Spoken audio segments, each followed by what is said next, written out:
Olfa Youssef est une autre figure tunisienne marquante de cette pensée.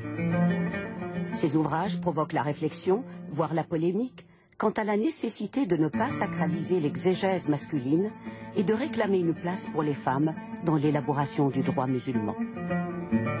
Le sens vrai du Coran, seul Dieu le connaît. C'est cité noir sur blanc dans le Coran. Dieu seul a l'interprétation vraie du texte. Donc déjà, de cette manière, on élimine que certains fassent du sens du Coran un apanage personnel. On ne doit pas dire que c'est le sens définitif.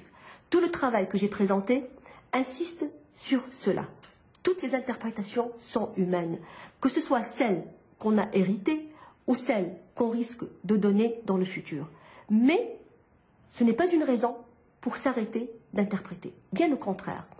Il faut essayer toujours, je ne dirais pas d'adapter le texte à son temps, non, mais d'aller vers les possibilités interprétatives qui sont présentes essentiellement dans le texte. C'est notre devoir, c'est le devoir du musulman. Quand on s'arrête et qu'on se dit, ce sens, le sens qu'a donné Razel ou le sens qu'a donné Tabari ou Razi est le sens définitif, ça frise l'idolâtrie.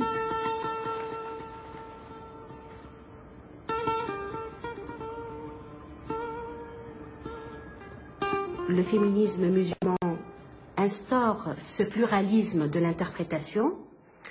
Il déconstruit le savoir traditionnel, qui est un savoir masculin, patriarcal. Donc cela nous permet de le dépasser et d'ouvrir des brèches dans les hiérarchies traditionnelles.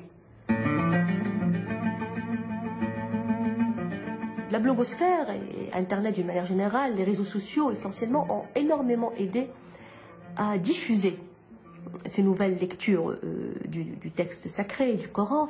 Et je crois que ces moyens vont jouer le rôle de l'archive pour les générations futures, pour voir un peu comment a commencé cette nouvelle manière d'aborder le texte. Et personnellement, ça me permet d'être en contact avec des personnes qui lisent, qui écoutent ce que l'on dit dans des vidéos, etc. Il y a en gros deux types de réactions. Le premier type, c'est celui qui condamne, qui dit qu'il n'aime pas ça, qu'il y a une seule lecture et que cette lecture a été donnée par les exégètes et puis qu'on n'en parle plus. Et il y a des personnes qui avaient peur d'être vraiment dans l'islam à cause justement de ces lectures anciennes. Et ce que je trouve personnellement extraordinaire, ça me donne une grande gratification, c'est qu'il y a des tas de gens qui me disent, à travers vos écrits, et certainement les écrits de beaucoup d'autres, on retrouve notre islam. Le Maroc compte aussi des lieux de parole et de savoir au féminin. Asma Lamrabet est médecin biologiste de profession, mais elle est aussi directrice du Centre d'études et de recherche sur la question des femmes dans l'islam. Elle y anime la réflexion sur les différentes lectures de la Moudawana, le code du statut personnel au Maroc. Le travail qu'on fait, c'est qu'on est en train de faire un travail, si vous voulez, de déblayage. Tout ce qui a rapport avec la thématique